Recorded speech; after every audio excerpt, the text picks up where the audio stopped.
त्या पद्धतीने एक्सच्या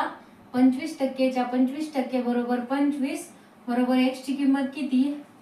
ते x गुणिले 25% दिले म्हणून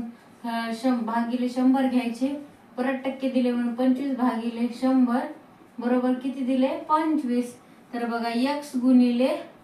25 25 चोक 100 25 25 25 चोक 100 सेम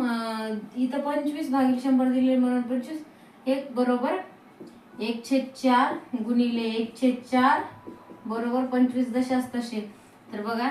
x गुणिले किती आला वरी, आता 1 ला गुणिले 1 आहे म्हणून 1 दशांश तसा 4 चोक 16 बरोबर 25 दशांश तसे. x बरोबर 25 अलीकडे घेऊया आपण आणि भागिले 1/16 तर 16 आणि 25 चा गुणाकार करू आपल्या x ची किंमत किती येईल, x बरोबर